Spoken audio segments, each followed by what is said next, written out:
Selamat malam semua. Jumpa lagi bersama saya Roy Berti di YouTube channel saya Manado CRTV. So welcome at my YouTube channel Manado CRTV.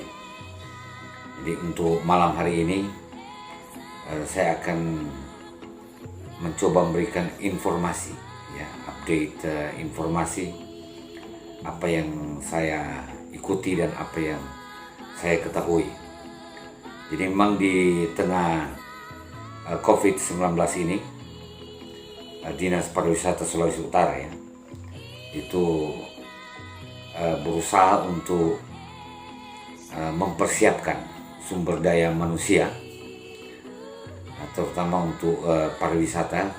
Meskipun memang pariwisata Sulawesi Utara dan bukan hanya Sulawesi Utara, di seluruh Indonesia maupun seluruh dunia itu bukan hanya lusuh, tapi betul-betul go bankrupt itu sangat-sangat turun drastis, baik di segi income, baik di segi kedatangan wisatawan. Jadi semua stakeholder pariwisata itu kena dampaknya. Tetapi saya secara pribadi itu sangat bangga karena pemerintah Sulawesi Utara, dalam hal ini Dinas Pariwisata Sulawesi Utara, itu mau menyemangati atau mau menerobos COVID-19 ini dengan tetap menyemangati SDM pariwisata. Jadi siang tadi itu sempat dibuat kursus online berbahasa Mandarin, kursus bahasa Mandarin online. Itu jadi ada lausenya, kemudian ada pesertanya, dan pesertanya itu dari stakeholder pariwisata.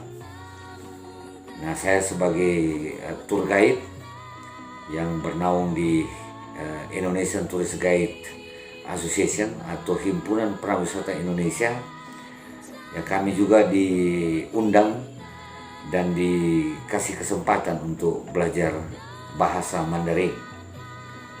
Ini penting sekali karena memang Sulawesi Utara yang itu leading sektornya, sektor utama itu adalah pariwisata.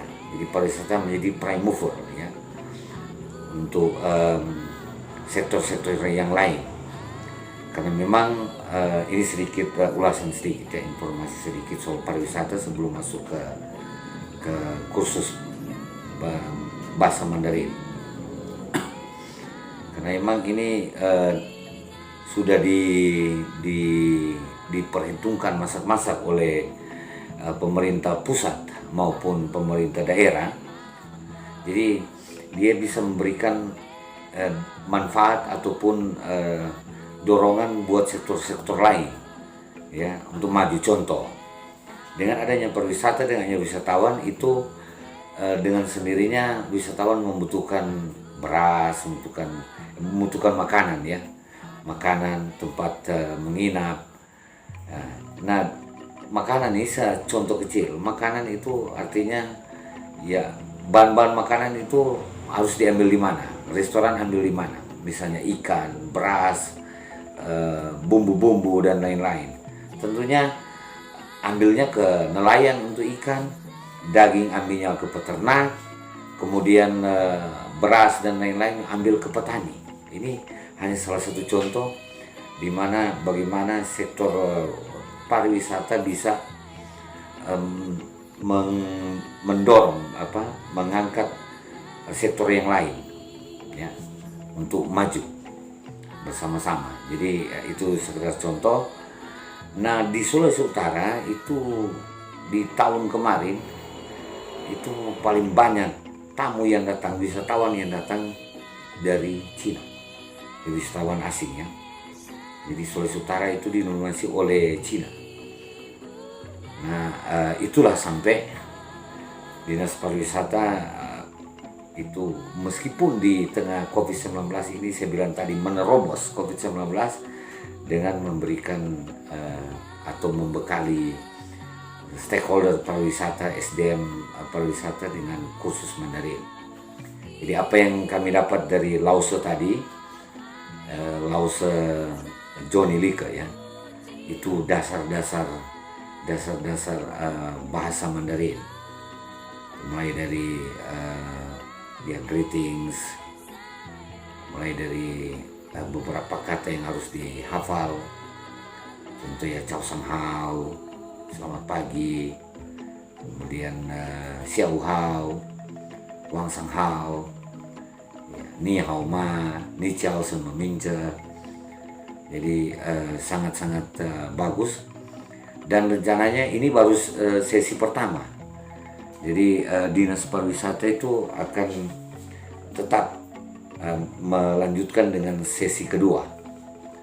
Kalau tadi yang ikut itu kalau saya tidak salah 60% ya, itu kursusnya online. Jadi kita tetap muka lewat handphone, ada mungkin lain pakai laptop. Jadi belajarnya tuh ya lewat media sosial.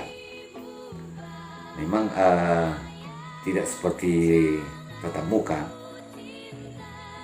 tetapi menurut pendapat saya itu sangat bagus, karena di tengah COVID-19 kita tidak melakukan apa-apa ya, baru kita dibekali dengan ilmu. Wah, itu saya pribadi mengatakan super double mantap. Saya sih berharap ke pemerintah Sulawesi Utara melalui Dinas Pariwisata, jika bisa ini dalam situasi seperti ini masih tetap dilanjutkan, dan memang mereka Dinas Pariwisata lanjutkan untuk sesi kedua. Saya berharap masih ada sesi 3, 4, 5, dan juga bukan cuma itu ya. Jadi apa yang pernah pemerintah Sulawesi Utara ya, dalam hal ini juga Dinas Pariwisata Sulawesi Utara pernah memberikan kursus ya selama 20 hari, itu bisa dilanjutkan, dan orang-orang yang pernah kursus yang lalu itu juga bisa dipertajam ya, supaya hasilnya dari mungkin 10 orang dipertajam baru kemudian ada yang baru-baru diperkuat, akhirnya kita betul-betul bisa bicara bahasa Mandarin ya. Omen ke suo chungwan, artinya bisa bicara Mandarin, karena memang bahasa ini ya bisa saya bilang salah satu bahasa yang sulit ya, bisa bilang salah satu bahasa yang sangat sulit. Kenapa saya bisa bilang? Karena mereka itu ada nada-nada ya, jika nada salah itu bisa artinya salah ya, seperti itu. Contoh ma gitu. Itu artinya beda-beda ya.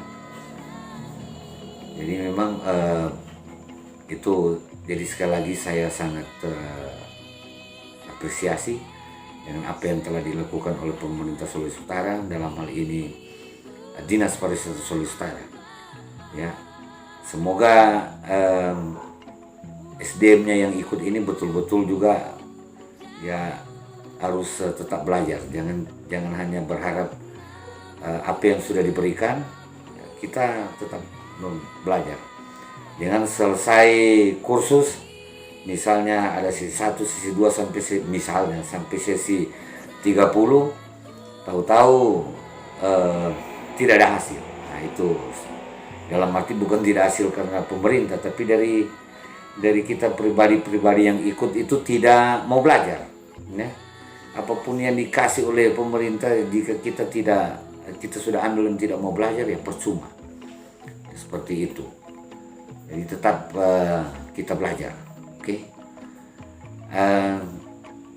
Dan saya berharap untuk teman-teman ya yang telah mengikuti ini, teman-teman bukan cuma SDM Pariwisata, maksud saya teman-teman tour guide yang sudah ikut kursus dasar ini, untuk bisa ya kita juga komunikasi, buat nanti grup untuk komunikasi secara bersama-sama supaya makin hari makin pintar.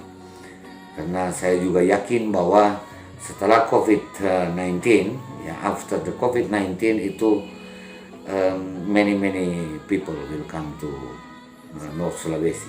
Ya. Jadi teman-teman sekalian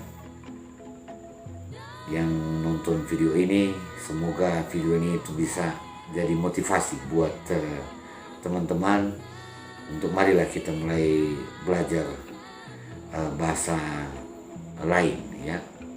Bukan berarti kita tidak nasionalis, tidak, ya. Tapi dengan belajar bahasa Mandarin kita bisa mengetahui juga banyak hal, ya. Banyak hal soal negara yang menggunakan bahasa Mandarin seperti itu. Oke, saya pikir untuk malam ini sampai di sini. Selamat malam.